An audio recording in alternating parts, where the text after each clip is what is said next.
So I mixed up my colors. They're right here on the edges. And I'm going to be painting, this is my first painting back. This is my first painting back since I returned from my backpacking trip. And so I've got all these really, really beautiful, amazing reference photos that are going to be up for all my patrons. Everyone who donates to me on Patreon has access to all of my personal reference photos taken. I just did a big drop of new reference photos. And so I have this really pretty cloud photo that I wanted to give a go because it's a simple painting. It's like not super complicated. It's got a limited color palette. It's just whites and blues. And I want to use this as a low stress test to my return to my oil paints after my wilderness adventure. I'm gonna be putting a little bit of liquid on my palette over here, right there, in case I need it. And I've got my reference photo up next to me. I'll put it on screen. Beep, boop, boop. On screen. I will say that the reference photo is a slightly different ratio than the painting surface I have, which is just some MDF board that's been gessoed, and then I put a layer of burnt sienna on it to have some color to work on top of and add some warmth. It's not the same ratio as my reference photo. My reference photo is a little more squat. It's a little shorter on the sides, but that's okay. I'm gonna play around with it. I'm using this reference photo as a reference, but I'm not trying to copy it exactly. I'm just using it to give myself an idea of what I'm going for. So I'm gonna start out by doing a little sketch of the cloud. And I'm doing that by adding a little bit of my liquid to my sky color, and I just want to sketch out some of the basic shapes and the general composition.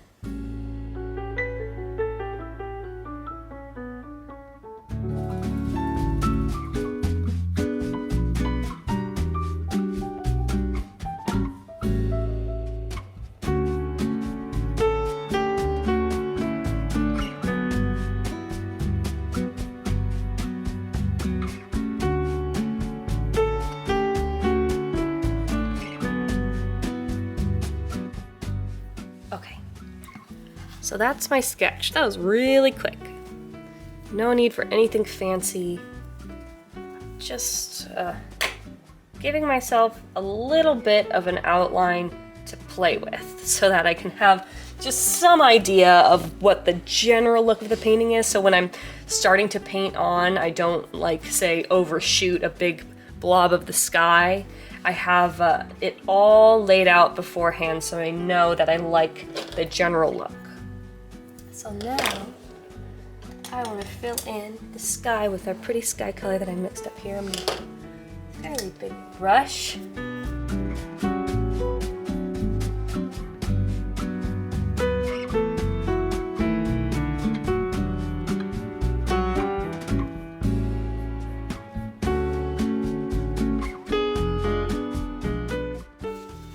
going to wipe off my paintbrush by just pinching it between this paper towel and wiggling it around. It gets most of the paint off so I can use this brush again. Got that filled in. The next step for me is I'm gonna squint. It sounds weird. I'm gonna squint in my reference photo and find the basic shapes of the cloud and use those to block in color. So for example, I've got lighter areas, and that way, I've done this, try not to add too much liquid, I'll be able to add more detail on top of my blocked in areas. And while I'm blocking in this color, I'm doing my best to take a peek at my reference photo fairly regularly, start getting some of that cloud texture.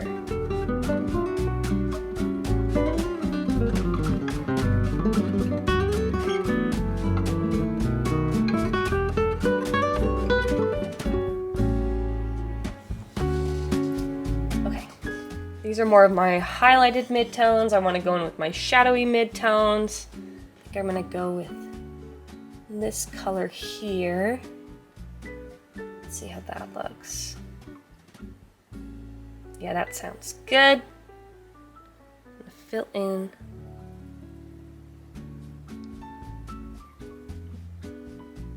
some of these areas.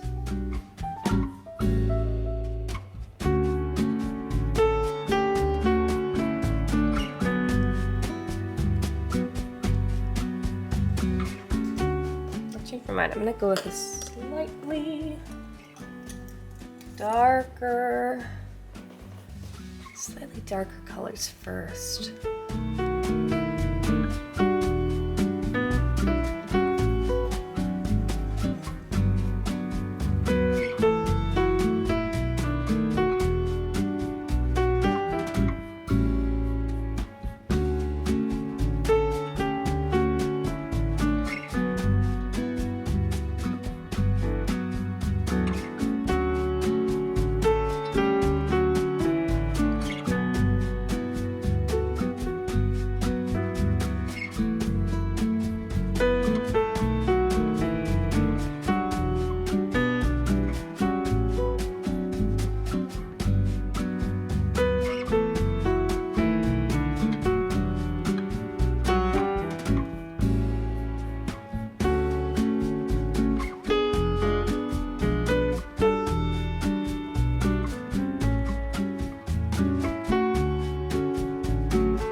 Okay, I've got my colors blocked in, but now that I have everything blocked in, I'm recognizing that my sky color does not have as much contrast as I wanted it to.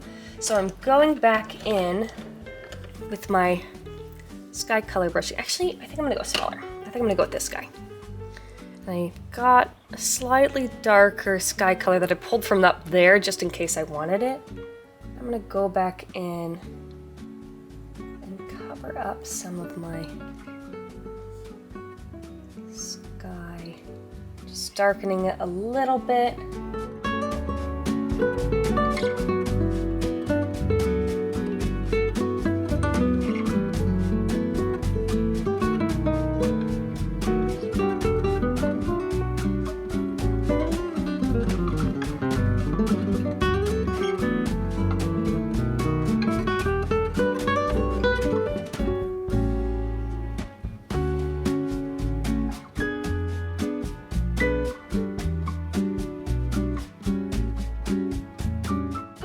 Now I'm gonna go in, I think, with more of my shadows and darken the areas that I really want to accentuate as like my darkest areas. So I've got some of that in here, I've got some of that in there, I've got a bunch of it over on this cloud, obviously. There's a little bit of stuff going on in here.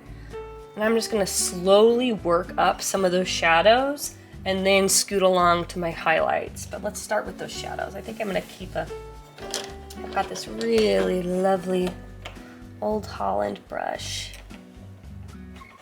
That's fairly small, but not too small, so I think it's gonna be a great one for my shadow areas. I'm also gonna need to pull down let's bring this color. Adding a little bit of orange to that to mute this down a little bit more and darken it. I'm gonna do a little bit of ultramarine blue. Which, honestly, this ultramarine blue, the cerulean, titanium white, and a little bit of whatever orange I've got here are the only colors I've used for this painting at all. Ooh, I'm making it too purple. That's not what we want.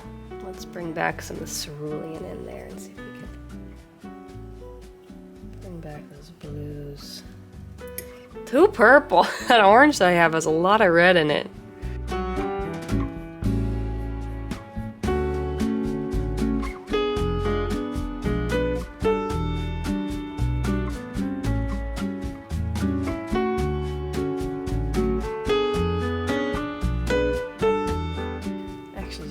Tiny little bit of an Indian yellow that I have. reduce that purple I had in there. That's looking closer to what I want, more of a gray.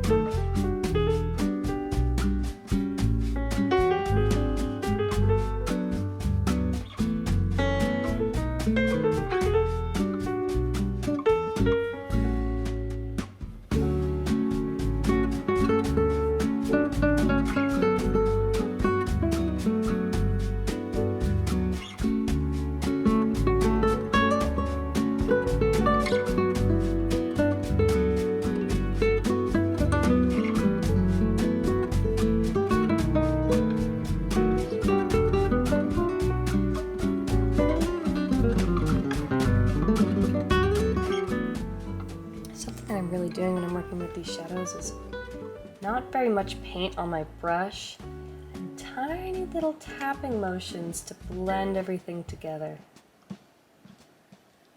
I really like this when I'm doing clouds in particular.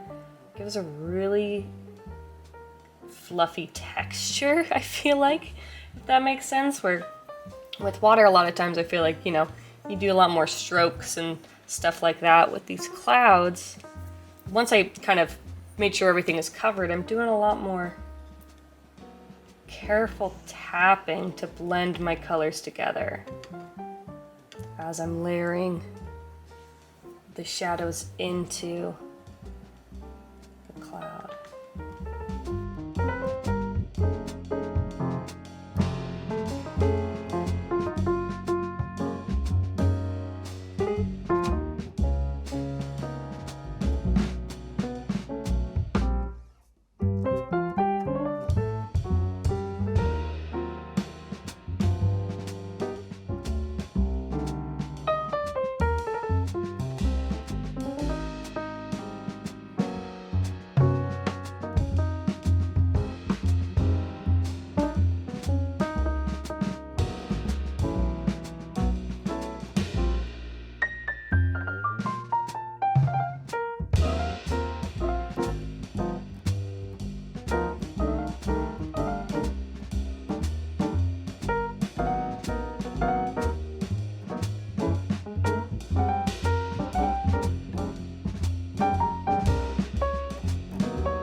I just had a little thought as I'm working on these shadows. One thing that I try and focus on when I'm working on the forms is the shadow transitions.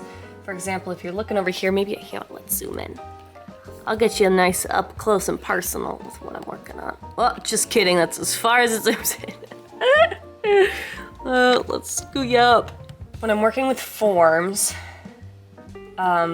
and I'm trying to convey curvature, especially on these clouds, and show that the shadow is moving across a curved surface, like these little bumps and puffs on these clouds. The longer it takes the shadow to transition, the softer the curve, and the harder transitions, like between this light spot and this dark spot there's more of a serious shift and less of like a smooth shift. It's more angular. The less blended it is between the lights and the shadows. And I do still have a little bit of a blend, meaning there's a little bit of a curvature between those two, but not nearly as much as this, which has a lot of blend to indicate that it's much more rounded instead of like a curved angle. Hopefully that makes at least a tiny bit of sense, but it's something that I'm always thinking about when I'm working with clouds.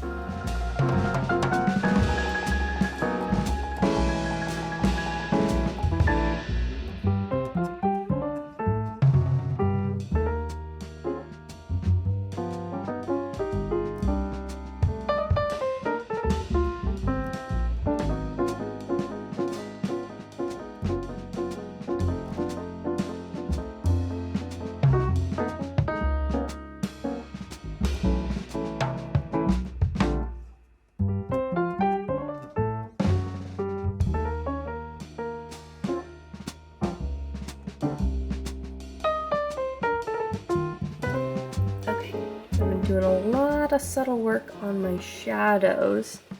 You can see like the painting overall right now is not very contrasty whatsoever. I'm really taking it really easy as I'm building up my shadows and stuff, but I want to take a break from the shadows and go to the highlights because I think that's going to start to make me feel a little bit better about the painting. Yeah, there we go. This is where we're at as of right now.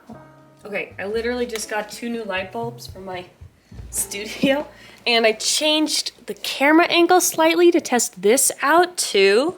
It's literally, this camera is tucked within my yarn on my shelf. So we'll see how that goes. So it might look drastically different than how the video looked previously, but I think this might be a little bit better. We'll see. So I'm gonna keep going here. I'm gonna start working on my highlights and getting those to look nice and vibrant. I might darken the sky a little bit more too. I'm kind of not loving it. It's too light still. I always do this when I paint the sky. I always paint it lighter than I want it to be. I'm always scared of going too dark. I think I used to go way too dark previously when I painted the sky. And I think I'm overcompensating for how dark I used to make it, so. Something I'm learning and working on and trying to find my balance in.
I'm gonna give this a little bit of a brush out. I'm feeling like I wanna smooth things out just a little, but I don't wanna go too crazy because I don't wanna get rid of my pretty little brush strokes, but I also want this to even out a smidge, especially the sky here. I'm just gonna do tiny little circles with my soft moppy brush.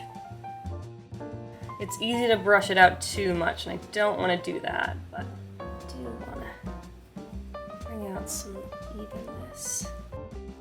This is turning out really pretty. I love when I want something to look a little smooth after I brush it out. It's got such a pretty effect to it. Oh, looking very good. So I'm gonna keep going with some of these highlights.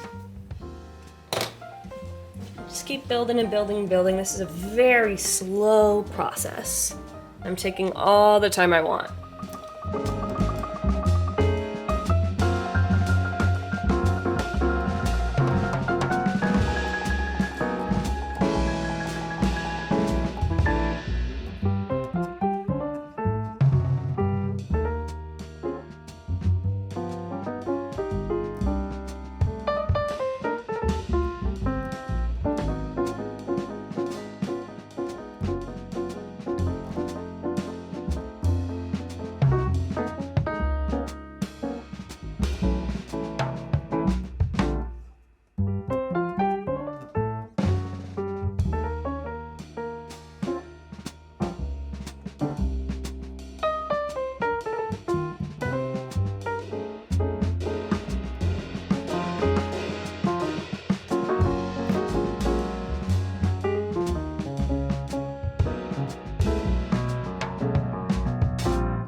want to start using some pure white. I kind of always save that for the last, but I'm getting to a spot where I feel like it's really going to make my painting come to life.